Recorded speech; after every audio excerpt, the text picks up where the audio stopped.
herping. I just got to one of my regular spots. I got some new video gear.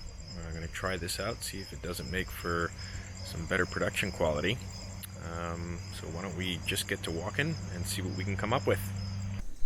So, not a herp, but we got our first critter of the night. This is a giant centipede. This guy's probably about, I would say, maybe 7 inches long.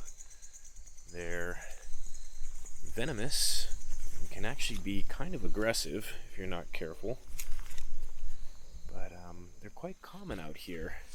And this one's not the biggest I've seen. Maybe we'll see some more before the night's over. Check back in if we find some more herps. So we haven't found any snakes yet, but I just came across this pretty large spider. I don't know much about the species, but I see them around water sources a lot. They'll skim across the top, sometimes they'll float there. I've even seen them dive down and grab fish, and also snag tadpoles at the surface. And they're actually quite big. I'm going to try and give some kind of a reference without being too irresponsible. So you can see there, probably about 3 inches across leg to leg, and pretty quick when he wants to be. And pretty interesting. Anybody watching knows a little bit more about these and wants to say something in the comments, would be welcomed information from me. So, little sidetrack here, but we're going to keep looking. The weather's a bit cold and a bit dry, so I'm not sure how much luck we're going to have, but we'll stick to it and check back in if we find anything else. So, been a pretty slow night so far. As I mentioned before, it's quite dry out, and temperature is pretty low as well. I'd say we're probably around 22 Celsius. So definitely not too cold for snakes. And I wouldn't say too dry, but the combination of the two conditions making it a little bit tougher to get stuff to come out. So just finishing up at this location, trying to keep an eye on these walls and in the jungle and on the paths, and getting ready to move on to another spot to see if maybe we can't get some more luck there. So we've moved on to the next spot, and we didn't find another snake yet, but I did find a couple of these hammerhead worms, and they seem to be following each other around. I've never really seen this behavior before, so not quite sure what to make of it. One at the back here seems to be nipping at the heels of the one in the front. I don't really know if these animals reproduce asexually or sexually, if this is a male-female dynamic. This is a cannibalistic predatory behavior, but pretty interesting to see. And since we're running short on snakes, I thought I'd stop to film it for just a minute.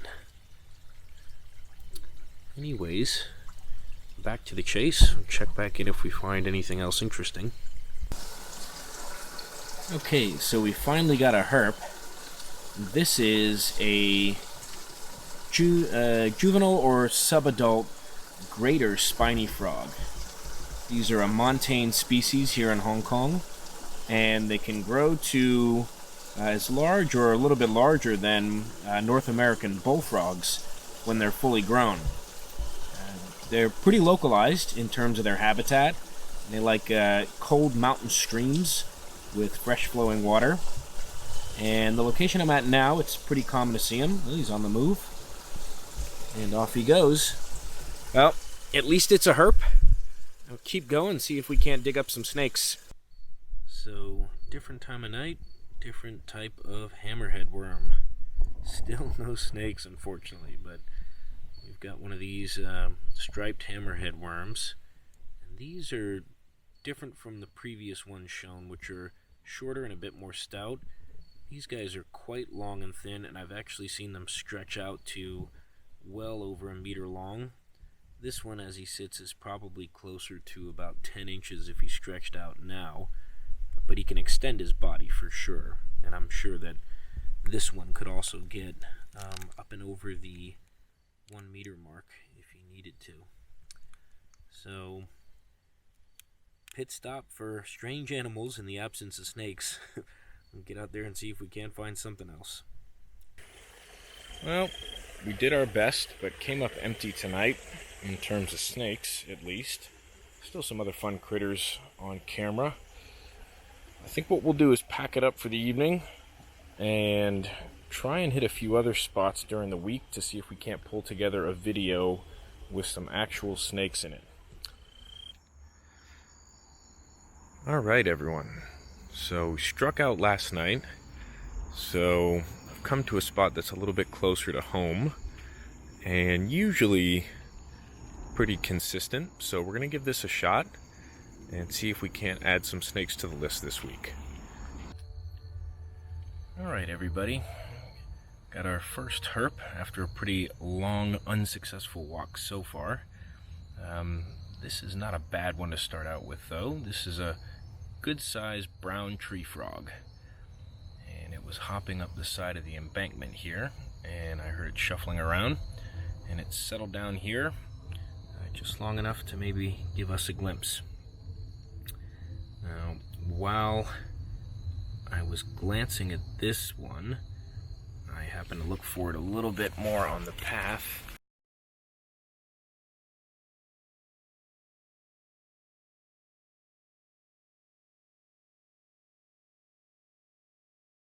And find a very unfortunate, recently deceased juvenile common rat snake. This one, a bit graphic, I know. This is how nature works though. These are ants hard at work, trying to take advantage of the situation. This is definitely a yearling, as in hatched this year, common rat if I had to guess.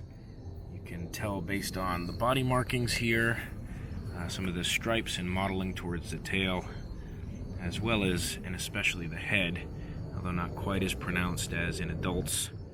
They do have black markings along the scales along their jawline. So, sad find, a little bit graphic, but it is a snake, even if it is a DOR. Not sure if we can see it, but this is a little shrew, and he's hopping away. Dinner for a snake if he's not careful. Well, unfortunately we've come up empty again tonight.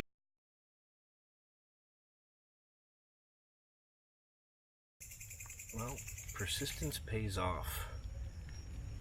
I was just about to start making my way home, and I decided to give a leg of this walk that I don't usually do a bit of a look. And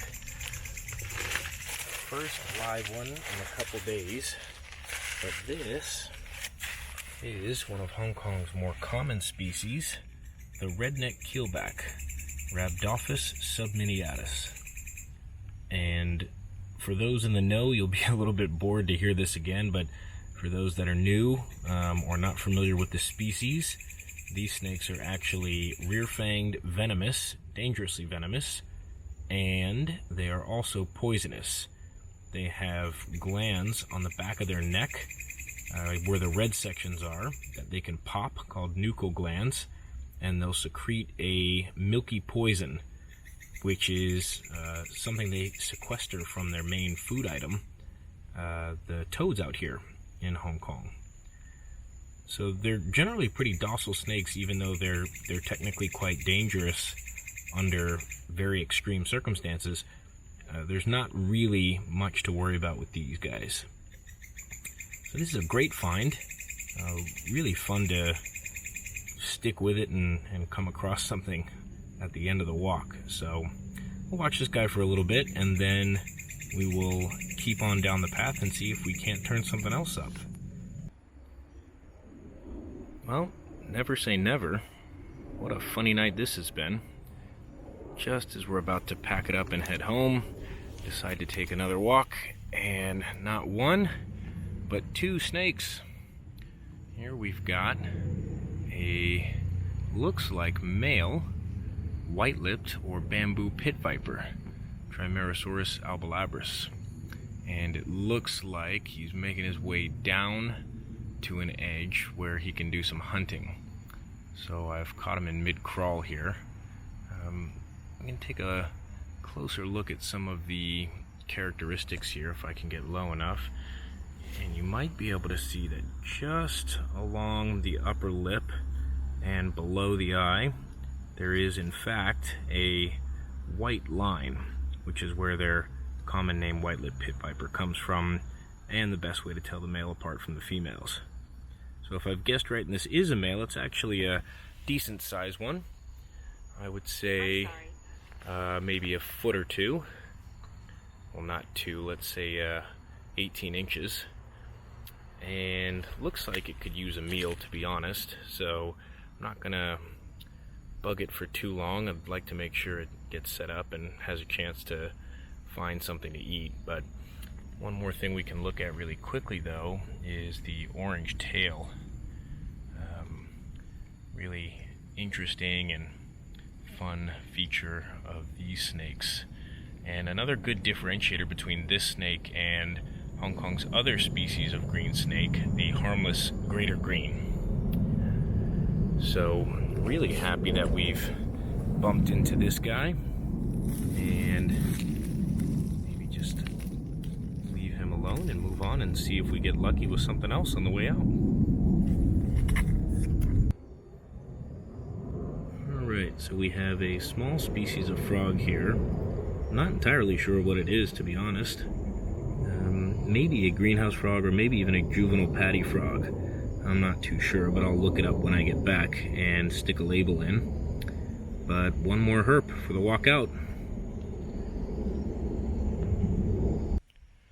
Alright, strong close to the night. I think that's going to wrap it up for us here. And we'll see if we don't get out maybe once or twice more before the end of the week and get a couple more snakes in this video. Alright, check in with you on the next run. Okay, so we're going to try a morning run. The weather's been a bit cool, so I'm hoping that warm sunlight will work out better for us than cool evenings, at least in terms of numbers. I'm in a spot where there's a lot of different types of species I've found over the years. A lot of big common rat snakes, but a lot of little stuff too. So we'll give this a shot and see if we can't come up with something. Oh my goodness. So, to the snakers here, this is going to look like a little thread snake or blind snake. To the uninitiated, it's going to look like an earthworm. It is in fact a snake. It is in fact a thread snake or blind snake, but it's no ordinary thread or blind snake. This is the extremely hard to come by white-headed blind snake. Now, to any snakers in Hong Kong or elsewhere that know about this guy, let's see if we can get him out. You'll know these are one of the most tricky species to find here. This is only the second one that I've ever found, and the first time I found one, I wasn't even aware of what it was, so I didn't spend a lot of time photographing it. But this is an amazing, amazing early morning find, and it's definitely going to make the website, and I'm super happy to be able to share it with everyone here. Very, very unusual find. I've had some of my snaking buddies here actually say that of all the rare and odd ones I've found, my first white-headed blind snake was actually the most special. So this is a very special morning. I'm super happy I decided to get up and come out, and very, very happy to be able to share this with everyone here. I'll try and make sure I get some great pictures so that I can share it with everyone as well. And we'll put them up in this video, and they'll also be on the website. So, fantastic morning. Okay, so we're out for another night of herping, and came across this bamboo pit viper. That's, I think, the second one for this week. This guy was in a little bit of a pickle, actually. I found him in a bottle with the cap screwed on. So I imagine at some point during the day or early evening, somebody who's not too fond of snakes found him and decided to bottle him up. So I've gone ahead and let him go, and hopefully he'll make his way into the jungle and away from anybody who wants to stick him in bottles. But still count it for the night. And again, these guys are always quite nice to look at, so at least one for this evening. Let's see if we can find something else before the night's done. Alright, well, I think that's going to wrap it up for this week. Ended up being a pretty good session. Despite a slow start, we found a couple of good snakes, including a pretty spectacular one with the white-headed blind snake. So we'll pick it up again from next week, so stay tuned for the next video.